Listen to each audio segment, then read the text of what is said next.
আজ আর তোমার কাছে জানতে চাইবো না তুমি কেমন আছো। হয়তো আমাকে ছাড়া অনেক ভালোই আছো। আজকে শেষবারের মতো একটা কথা বলি, যদি আমাকে ছাড়া তুমি ভালো থাকতে পারো, তাহলে আমি তোমার ভালো থাকাটা নষ্ট করতে চাই না। আমি জানি আমি মানুষটা হয়তো খুব একটা ভালো না, একটা কথা হয়তো ভালো করেই জানো যে আমি তোমাকে কতটা ভালোবাসি। কোনোদিনও ভাবিনি তুমি আমাকে এভাবে পর করে দিবে। যখন তোমাকে ছাড়া আমি কাউকে ভালোবাসিনি, ঠিক তখনই তুমি আমাকে ছেড়ে চলে গেলে। আমি তো তোমার থেকে কিছুই চাইনি, শুধু ভালোবেসে সারা জীবন পাশে থাকতে চেয়েছিলাম। নিজের শত কষ্টে হলেও তোমাকে ভালো রাখতে চেয়েছিলাম। এত কিছুর পরেও যদি আমাকে তোমার ভালো না লাগে, তো কিছু বলার নেই। আর লাগবেই বা কিভাবে? তুমি তো এখন অন্য কারো প্রিয়তমা।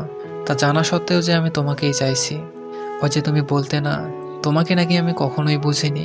একদিন এক বুক দীর্ঘশ্বাস নিয়ে সেই তুমিই হয়তো বলতে বাধ্য হবে কেউ আমাকে বোঝেনি।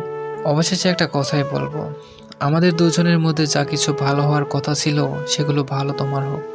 হয়তো বা কষ্ট হবে তোমাকে ছাড়া থাকতে, কারণ অনেক বেশি ভালোবেসে ফেলেছি তোমায়। হয়তো তোমার সাথে আমার রক্তের সম্পর্ক নয়, কিন্তু আত্মার সাথে মিশে গেছো তুমি। মন চাইলে ফিরে এসো, অপেক্ষা করব। ইতি, তুমি যাকে অবহেলায় রাখো।